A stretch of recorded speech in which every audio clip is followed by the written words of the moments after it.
Masyadong maraming bumabagabag sa aking isipan. Alam kong mundong ito. Nanggaling na ako rito. May mga naging kaibigan na rin ako rito.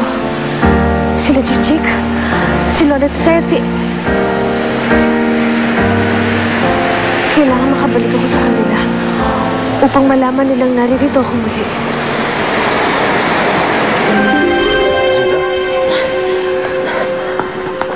Huwag mo akong alalahanin, Caspir.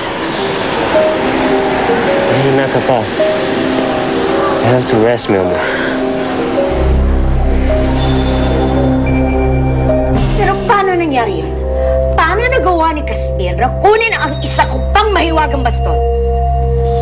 Mahal na Reyna Fabiola, hindi naman namin sukat akalaing pagtataksilan kayo ng sarili ninyong kapatid.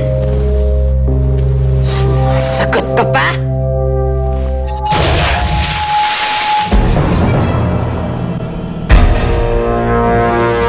Hindi niyo na kailangang ipamukha sa akin na tinraidor ako ng sarili kong kapatid!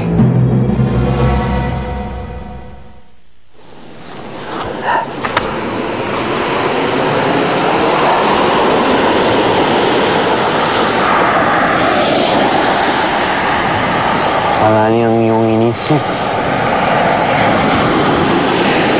Inisip ko lamang ang aking ina. Ano kayang kapalaran ang naghihintay sa amin? Nakikita pa kaya kami nila?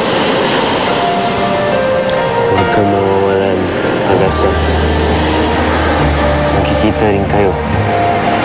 Sana nga, Caspir. Yun na lamang ang tanging kahilingang inaasam ko ngayon.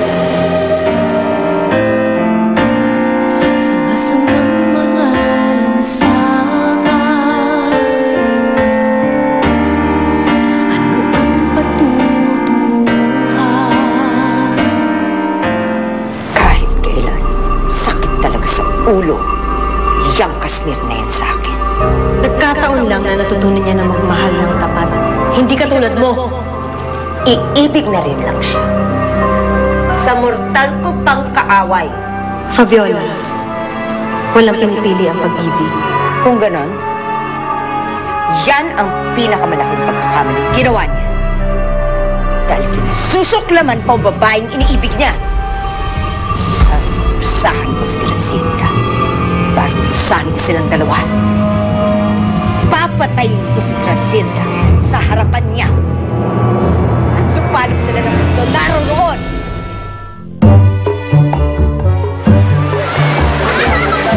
Ibang-iba ang daigdig na ito. Oo, Caspir. Ako'y galing na sa lugar na ito kung kaya't ako ay sanay na. Kaya tingting na nila tayo.